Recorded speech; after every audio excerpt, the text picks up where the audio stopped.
Welcome back to Comics League. I'm Jared, and today we are restarting the Halo cast. Yes, that's correct. We are bringing back the podcast that's Halo related, although we're retitling it from Orbital Drop Shock Podcast because that is search engine bad. But the agenda for today's episode, by the way, like, comment, subscribe for more Halo content. The agenda for today is I'm going to do two things. Number one, I'm going to give you my thoughts on the first two episodes of Halo, the series. Then I'm going to go through a list of Halo novels, and you can tell me if you agree with their rankings, and I'll give you like recommendations on which books I would read. You're really interested in getting into the lore. So first with the show. Now, once I accepted that the show is taking place in, basically, to quote DC fans, and Elseworlds, the whole deviating from the lore didn't really bother me. It was really when there were a couple of things that do bother me. Chiefly, why is there a human in the Covenant? That's the first thing that is really messing with me, and it's distracting every time I watch this show, because for those of you that don't know, I know Elseworlds, but still, in the lore, the Covenant wanted to wipe out all of humanity. All of humanity. So it could have something, even Reclaimers that had accessed a Forerunner artifact, they wanted to wipe them out. So I'm like, this makes no sense. No sense. Second off, my second issue. Okay, so the chief with the helmet off, it's really distracting at this point, because okay, so the whole appeal of Master Chief, or should I say part of the appeal of Master Chief, is that his face is constantly covered, so it allows anyone to sort of imprint themselves on the Master Chief. In other words, you can imagine yourself as the character. Now, when 343 takes the helmet off, it's jarring, and it's like, okay, you just took out a vital component of the character. Now, I understand what they did in the show, because that's honestly the best way to show that this is an alternate timeline. So, okay, those are the only two things I didn't like. Now, what did I like? The action, like the first 10 minutes of the first episode, is legitimately Halo. It is like, oh my gosh, the way the Spartans are moving, the way they act, the way they feel powerful, the way the guns work, the way the Covenant look. I was really surprised at how good the elites look. And the prophets too. And then I really, really, really like how when the Spartans' helmets on, it sort of gives them it enhances their voice a little bit. That's one of those things that, because in the Halo games, it doesn't really do that. And in Halo Reach, all it did was make it sound like they were muffled in a helmet. It didn't sound like it was actually enhancing their voice and making them sound louder and more imposing. So I really like how they do that. And speaking of the armor, I love the way everything looks. It looks like Halo, down to the Pelicans, the Condors, what else? The Spartan armor, the Warthogs, the battle rifles.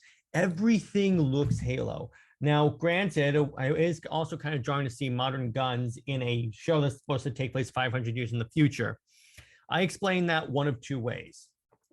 A way to think about it is these are insurrectionists, so it makes sense that they would have old weaponry. Now, the other way to think about it is that this is a TV show, so they have a smaller budget than a movie would be. And those Halo actual replicas, like the assault rifle, the battle rifle, the DMR, look expensive. So what I'm thinking is they probably said, just make the ones for the Spartans in the UNSC, have the other people use AKs and all that, and then we'll put the budget in making the aliens look good. So that's why that part doesn't really bother me. In terms of the alternate versions of these characters, I don't really like how Miranda Keyes is a scientist and not a naval officer. I find that I'm not a big fan of that at all. That's a change that I didn't agree with, because here's the thing. Miranda Keyes is such a badass character in the games, and she's commanding, she leads a ship, everyone takes their cue from her, and you made her just a scientist in the lab. Really? Halsey I loved. That's pretty much Halsey in the books. Parangoski is pretty much Parangoski in the books. I like how they make Captain Keyes a little shadier than he is because he's more of a nice guy in the show in the game. So I like how this show definitely adds on to the lore that shows how like shady the UNSC is, because that's a real thing in the lore. So I really liked how they hammered that in, and I liked how in episode 2 they started showing the darker side of the Spartan program, which they really only got into in the books. And I definitely really liked special effects, the pelicans flying, the chief doing a superhero landing his armor, the way he flips around the elite. And I like how the heads up display, it like zooms in, it has like a readout, it tells you who's doing what. And then let's not forget the awesome part is the sound, because the chief has the your shields are down, take cover sound, and then the sound for the shield recharge. And I'm like, okay, this is so good, so good. That is Halo. So all in all, I would give the first 2 episodes a 7 out of 10 because of those issues I have with them. That's it, 7 out of 10. The rest of the episodes could fully impress me, but we'll see what happens next. So now, next part. So if you guys were ever interested in getting more into the lore of the Halo series, the books would be a fantastic way to start. And I'm going to give you a recommendation of the books that I have read. I'm not going to go through all these books because I haven't read all of them. So I'm just going to read through like the one, I'm just going to tell you about the ones that I've actually read. So actually, should I share my screen? Actually, no, I'm not going to share my screen. All right.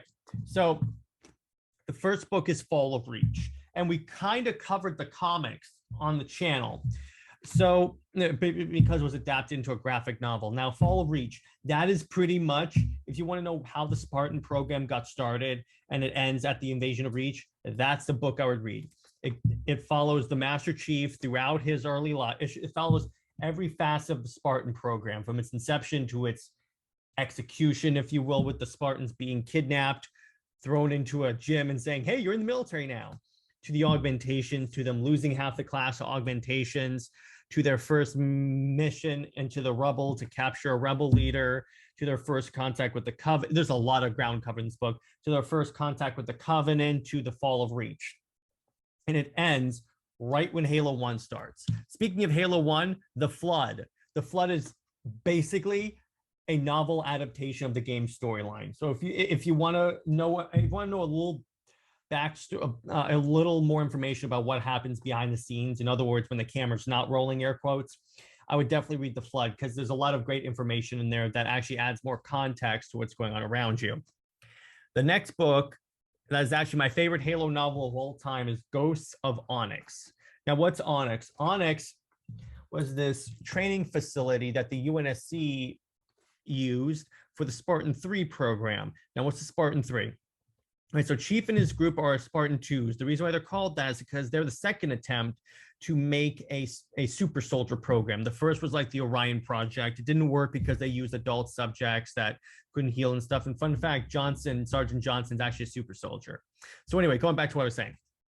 So we have the Spartan program, and it's the most effective weapon against the Covenant. And I loved how the show referenced this, because it's true. They are the only effective weapon against the Covenant. Kind of funny is that the adage goes, the Spartans are our most effective weapon against the Covenant. Too bad we can't bring their effectiveness into space. But anyway, but here's the thing about Spartans. They're really expensive and time consuming to produce. So Admiral James Ackerson, he has this idea where I'm going to make cheap disposable Spartans.